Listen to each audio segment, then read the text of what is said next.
Hi viewers, welcome to our channel. ప్రస్తుతం మనతో పాటు సీనియర్ జర్నలిస్ట్ దాము బాలా సన్న గారితో మాట్లాడదాం. నమస్కారం సార్. సార్, తిహార్ జైల్లో బాంబులు ఉన్నాయి అన్న ఒక వార్త ఇప్పుడు వైరల్ అవుతుంది సార్. అయితే తిహార్ జైల్లో కవిత గారు ఉండడం చూస్తున్నాం కదా, మరి ఆమెకి ఏమన్నా ప్రమాదం ఉందా అని కూడా క్వశ్చన్స్ రైజ్ అవుతున్నాయి. మీ ఒపీనియన్ సార్ దీనిపై? ఈ మధ్య కాలంలో బాంబులు ఉన్నాయని పెద్ద కలకలం నార్త్ ఇండియాలో వస్తుంది. అది ముందు ఢిల్లీలో వచ్చింది. ఢిల్లీ హాస్పిటల్స్ ఫస్ట్ హాస్పిటల్లో వస్తే హాస్పిటల్ అంతా చెక్ చేశారు, ఎక్కడ బాంబు లేదు. తర్వాత ఇది హోక్స్ అని అనుకున్నారు, ఫేక్ అని. దాని తర్వాత స్కూళ్ళకు వచ్చింది. దాదాపు 30-40 స్కూళ్ళు ఖాళీ చేసేసారు, తాత్కాలికంగా మూసేశారు. ఆ తర్వాత జైపూర్లో, రాజస్థాన్ జైపూర్లో వచ్చింది. తర్వాత ఢిల్లీలోని ఎయిర్పోర్ట్లకి, మొన్న కూడా ఇందిరాగాంధీ ఎయిర్పోర్టు, ఇంటర్నేషనల్ ఎయిర్పోర్ట్లో బాంబులు ఉన్నాయని మెయిల్ వచ్చింది పోలీసులకి. ఇలాగా విపరీతంగా వస్తున్నాయి. అంటే ఇవన్నీ కూడా హోక్స్ అని తెలిసినప్పటికి కూడా పోలీసుల్లో ఒక ఆందోళన ఉంది. ఎందుకంటే ఈ జనరల్గా ఇలాంటివి ఎక్కడ నుంచి జరుగుతున్నాయంటే రష్యా నుంచి, తర్వాత కొన్ని యూరోపియన్ దేశాలు, బీబిల్.com అనే ఒక వెబ్సైట్, అది యూరప్ బేస్డ్ అని చెప్తున్నారు, అక్కడి నుంచి వస్తున్నట్టుగా పోలీసులు చేశారు. ఫస్ట్ స్కూళ్ళ నుంచి వచ్చిందేమో, స్కూళ్ళ గురించి రష్యా నుంచి వచ్చిందని చెప్తున్నారు. అంటే జనరల్గా ఏంటంటే ఇటువంటి ఈమెయిల్స్ ఇవన్నీ రెండు రకాలుగా జరుగుతుంటాయి. ఒకటి ఫిజికల్గా రష్యాలోనూ యూరప్లోనూ ఉండి, లేదా ఆఫ్ఘనిస్తాన్ లాంటి దేశాల్లో ఉండి అక్కడి నుంచి చేయడం. రెండవది ఇక్కడే కూర్చొని, ఢిల్లీలోనే కూర్చొని వర్చువల్ ప్రైవేట్ నెట్వర్క్, విపిఎన్ అంటారు, లేదా బ్లాక్ వెబ్ అంటారు. ఇవి ఇంటర్నెట్ దీంట్లోకి రావు, ఫోల్డ్లోకి. దాని ద్వారా కూడా మనకు కావాల్సిన కంట్రీ వచ్చేట్టుగా పెట్టుకోవచ్చు. మనమైనా కూడా విపిఎన్, మనకి ఇప్పుడు సింగపూర్లో ఉన్నట్టుగా మన ఐపీ అడ్రస్ సింగపూర్కి మారిపోతుంది. సో ఇలాగా కూడా కొంతమంది చేస్తున్నారు. బట్ దాన్ని కూడా బ్రేక్ చేయొచ్చు హ్యాకర్స్. అంటే ఎథికల్ హ్యాకర్స్ అని గవర్నమెంట్ తరఫున కూడా police departments, cyber cells ethical హ్యాకర్స్ని అపాయింట్ చేసుకొని పనిచేస్తుంటారు అన్నమాట. సో అట్లా ఎథికల్ హ్యాకర్స్ దీని మీద చేస్తున్నట్టుగా మనకి అర్థమైంది. అయితే ఇప్పుడు ఏంటంటే కొత్తగా తిహార్ జైల్లో బాంబు పెడతామని చెప్తున్నారు. నిజానికి స్కూళ్ళల్లో పెడతామంటే అర్థం ఉంది, ఎయిర్పోర్ట్లో అర్థం ఉంది పబ్లిక్. తిహార్ జైల్లో బాంబులు ఎలా పెట్టగలరు? ఫస్ట్ ఆఫ్ ఆల్, ఎందుకంటే జైలు అంటేనే ఎవరినైనా బయట వాళ్ళని లోపలికి పోనివ్వరు.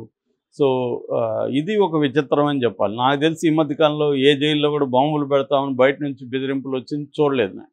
స్కూల్లో పెట్టచ్చు, హాస్పిటల్లో పెట్టచ్చు, ఎయిర్పోర్ట్లో కూడా పెట్టిన సందర్భంలో. ఎయిర్పోర్ట్ అంటే లోపలికి వెళ్ళి పెట్టడం కష్టమే, ఎందుకంటే బ్యాగులు అవన్నీ చెక్ చేసే అవకాశం ఉంది. ఒక్కోసారి మనం వెళ్ళినప్పుడు బ్యాగులు కూడా సరిగ్గా చెక్ చేయరు.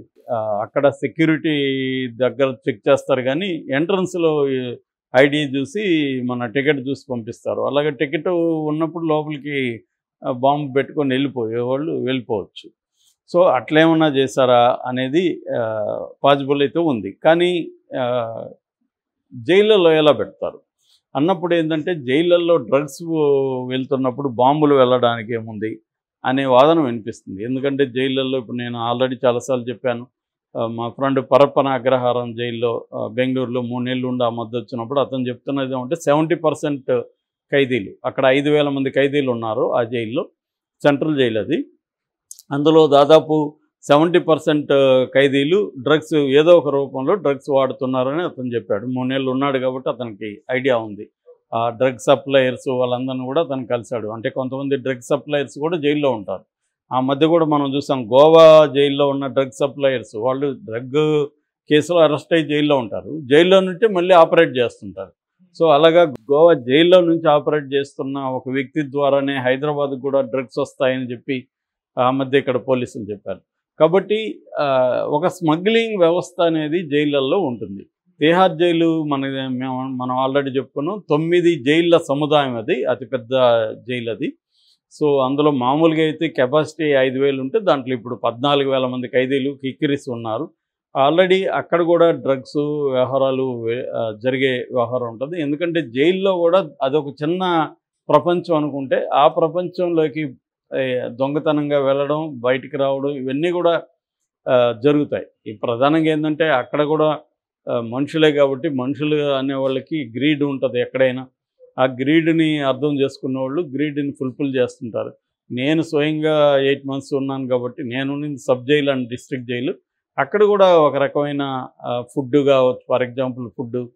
సో ఎవరికైనా చికెన్ తినాలనిపిస్తే వార్డర్కి డబ్బులు ఇస్తాడు, వార్డర్ చికెన్ ఇంట్లో వండుకొని తెచ్చి మరి ఇస్తాడు. అట్లాంటి మెకానిజం కూడా ఆ జైళ్ళల్లో ఉండేది. ఇక మందు కూడా తెప్పించుకున్న వాళ్ళు ఉన్నారు. ఇక బయటికి వెళ్తే కోర్టు మార్నింగ్ 11 కంతా కోర్టులో క్లర్క్కి డబ్బులు ఇస్తే క్లర్క్ మన ఫైల్ ముందు పెడతాడు, 11 కంతా కోర్టు మనల్ని రిలీవ్ చేస్తుంది. ఇక్కడేమో 6 వరకు జైల్లో పెట్టచ్చు. సో మన తీసుకొని వెళ్ళిన ఎస్కార్ట్ పోలీసులకు డబ్బులు ఇస్తే వాళ్ళు మన ఇంటికో హోటల్కో కూడా మనల్ని తీసుకెళ్ళి ఈవినింగ్ 6 వరకు మనం ఏమన్నా చేయొచ్చు. అమ్మాయిలను తీసుకురావచ్చు, అక్కడికి మందు కొట్టచ్చు, ఏమన్నా చేయొచ్చు. ఓన్లీ డబ్బులు ఇస్తే వాళ్ళు ఈవినింగ్. ఇట్లాంటి ఒక మెకానిజం ప్రతి చోట క్రైమ్ చేయాలనుకున్నప్పుడు దాని మార్గాలు దానికి ఉంటాయి. అలాగా బాంబు కూడా వెళ్ళే బాంబు అంటే మనం ఏదో సినిమాల్లో ఊహించుకున్నట్టు పెద్ద బాంబులు అట్లా కాదు. ఇవాళ చాలా మైన్యూట్ పెన్ బాంబుల దగ్గర నుంచి చిన్న చిన్న ఇవి కూడా ఉన్నాయి. సో అలాగా ఏమన్నా పెట్టే అవకాశం ఉందా అనేది, అందుకనే పోలీసులు ఏం చేస్తారంటే ఆ జైలును కూడా క్షుణ్ణంగా తనిఖీ చేశారు. ముఖ్యంగా ఆ జైల్లో అనేక క్రిమినల్ గ్యాంగ్స్ ఉన్నాయి. సో వాళ్ళ ద్వారా టెర్రరిస్ట్ గ్యాంగ్స్, క్రిమినల్ గ్యాంగ్స్ అంతా ఉన్నారు. వాళ్ళు అనుకుంటే బాంబుల్ని జైల్లోకి కూడా వాళ్ళు స్మగ్లింగ్ చేయగలరు. సో వాళ్ళకు ఉండే మార్గాలు ఉంటాయి. కూరగాయల సప్లైలు కావచ్చు, ఫుడ్ సప్లై కావచ్చు, వాటిలో నుంచి తెప్పించడం కావచ్చు, ఎలాగన్నా ఉంటుంది. అంటే బయట వీళ్ళు కానీ టీమ్స్ ఉంటే ఆ టీము ఈ టీము కోఆర్డినేట్ చేసుకుంటే రావడం పెద్ద కష్టం కాదు, తెచ్చుకోవడం. అలాగేమన్నా పెడుతున్నారా అన్న దీంట్లో వచ్చేసారు. ఇప్పుడు మనకున్న రెలవెంట్ టాపిక్ ఏమంటే మన కవిత అక్కడ ఉంది కాబట్టి ఆమెకేమన్నా ఇబ్బంది ఉండొచ్చా, అది కూడా పోలీసులు కొంత ఈ హై ప్రొఫైల్ ఉన్నవాళ్ళు, ఫర్ ఎగ్జాంపుల్ మనోజ్ సిసోడియా కూడా అదే జైల్లో ఉన్నాడు. సో మొన్నటి వరకు కేజ్రీవాల్ కూడా అదే జైల్లో ఉన్నాడు. ఆయన మళ్ళీ వెళ్తాడు జూన్ 2న. సో అందువల్ల హై ప్రొఫైల్ ఖైదీలు ఉన్న చోట కూడా ప్రత్యేక గస్తీ అది పెట్టారని చెప్తున్నారు. ఇప్పుడు కవితకు కూడా సెక్యూరిటీ అయితే పెంచారని చెప్తున్నారు అక్కడ. ఎందుకంటే కవితకు కూడా డేంజర్ ఉండొచ్చు. ఎందుకంటే అక్కడ వాళ్ళ ఉద్దేశం హై ప్రొఫైల్ వాళ్ళని చంపితే అది ఇంటర్నేషనల్గా పాపులర్ అవుతారు కదా. ఒకవేళ ఎవరన్నా చేయాలనుకుంటే జనరల్గా టెర్రరిస్టులే ఇలాంటి పని చేస్తారు. టెర్రరిస్టులకి ఏం లాభం అంటే వాళ్ళకి అటెన్షన్ ఇంపార్టెంటు. మేము దీన్ని దెబ్బతీయగలిగాము అన్న ఒక అటెన్షన్ కోసం, లేదా జైళ్ళల్లో ఉన్న తమ వాళ్ళని విడిపించుకోవడం కోసం కూడా చేసే అవకాశం ఉంది. సో అట్లాగే పెద్ద క్రిమినల్ గ్యాంగ్స్ కూడా ఉంటాయి. వాళ్ళు కూడా జైల్లో ఉన్న తమ క్రిమినల్స్ని ఉపయోగించుకోవడానికి ఇట్లాంటి ఒక బాంబు థ్రెట్ క్రియేట్ చేసి డైవర్ట్ చేసి వాళ్ళని విడుదల చేసుకునే అవకాశం ఉంది. Already Charles Shobharaj birthday party ఇచ్చి స్టాఫ్కి అంతా పార్టీ ఇచ్చి ఆ స్టాఫ్కి అంతా డ్రగ్స్ కల్పించి అందరూ మత్తులోకి వెళ్ళిపోయినాక అతను ఇంకొక 12 మంది తప్పించుకున్నారు ఇదే తిహార్ జైల్లో. సో తిహార్ జైలు ఏమి ఇన్విన్సిబుల్ అంటారు, అంటే జయించలేని ఇదేం కాదు, తప్పించుకోలేనంత గొప్పదే జైలేం కాదు. అంతకంటే మాస్టర్ బ్రెయిన్స్ వేసేవాళ్ళు తప్పించుకోగలుగుతారు. సో అట్లా ఆ మధ్య కూడా లాస్ట్ ఇయర్ టిల్లు అనే ఒక టిల్లు తాజ్పురియా అనే ఒక గ్యాంగ్స్టర్ని అదే తిహార్ జైల్లో చంపేయలేదా? అందరు గార్డులు ఎదురుగానే చంపారు కదా. అప్పుడు 80 మంది స్టాఫ్ను కూడా సస్పెండ్ చేశారు. కాబట్టి కవితకు కూడా కొంత డేంజరే. ఆ జైలు ఏమంత సెక్యూరిటీ కాదు. ఇటు మన హైదరాబాద్ జైల్లో అయితే కనీసం వీళ్ళ అందుబాటులో ఉంటుంది. ఇప్పుడు అక్కడ ఏం జరుగుతుందో మనకు తెలియదు. జైల్లో జరిగిపోయే వరకు తెలియదు కదా. అక్కడ ఎవరు జైలల్లో వీళ్ళని పట్టుకోవడం కూడా అంత ఈజీ కాదు ఇక్కడ నుంచి.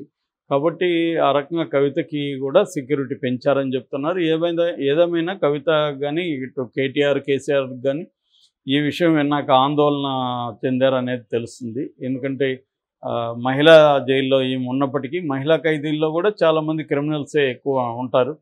సో వాళ్ళ వల్ల ఈమెకి ఇది జరుగుతుంది. ఆల్రెడీ అక్కడ దాదాపు 6 నుంచి 8% HIV రేటు కూడా ఉంది అక్కడ. అంటే బయట ఉన్న రేటు కంటే కూడా జైల్లో రేట్ ఎక్కువ ఉంది.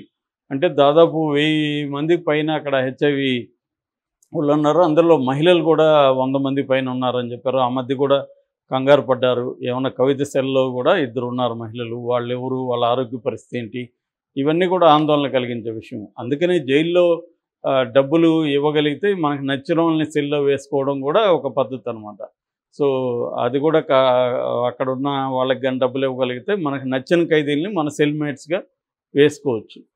వాళ్ళకి డబ్బులు ఇస్తే వాళ్ళు మన పనులు కూడా చేస్తారు. మన బట్టలు ఉతికించడం కావచ్చు, మనకు ఫుడ్ తెచ్చి పెట్టడం కావచ్చు, ఇలాంటి సౌకర్యాలు కూడా లేదా వేడి నీళ్ళు కాపిచ్చి తెప్పించుకోవడం కావచ్చు, ఇలాంటివి కూడా వాళ్ళు చేస్తుంటారు. జనరల్గా డబ్బున్న ఖైదీలు ఇలాగా పేద ఖైదీల్ని అసిస్టెంట్లకు పెట్టుకుంటారు, వాళ్ళకి డబ్బులు ఇస్తారన్నమాట.